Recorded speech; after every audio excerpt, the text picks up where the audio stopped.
What's up, good people? It's Nikki Blends coming to drop a quick video because it is now back to school season, and this is a very time sensitive time, and in most cases for many barbers and stylists this is a really important and rush season because of having so many people come.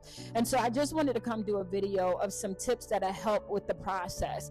It's important to understand first that the attention span of kids is limited, and so you don't have a lot of time to make adjustments, accommodations, and things. And it's important that as parents are preparing their kids to go and be serviced, that they can do some basic things. So number one, hair care outside of the shop and salon is vitally important. It's not fair for a kid to not have had their hair touched all summer and then they come sit in the chair of the barber and stylist and have to be tormented.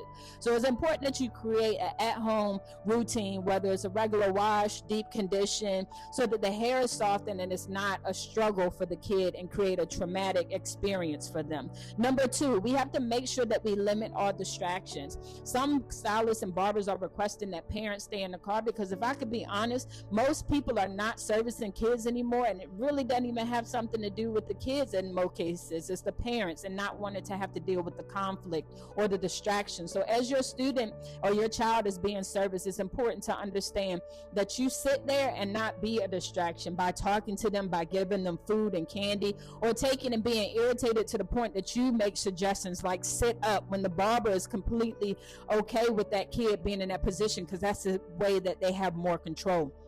Number three, it's important to understand that you cannot hover over the stylist or barber when being serviced. In a lot of cases, parents would be like, you can't tell me what to do with my kid, but it's an importance to understand that safety that is involved. You put your child at risk when you take and you're talking to them, when you're hovering over the chair, and more importantly, it eliminates or hinders the ability for that trust and rapport between child and stylist to be established. And so you want to make sure that your student or your kid is able to be serviced at a place of comfortability and not a place of high stress. And so because you may be irritated, it does not mean that that barber or stylist is irritated. So give them that space that may be necessary, so again they can learn how to work together, not work against each other. It's hard as a parent sometimes to sit back and watch your kid doing stuff that may irritate you, or because you have a particular thing in mind that you may want them to do.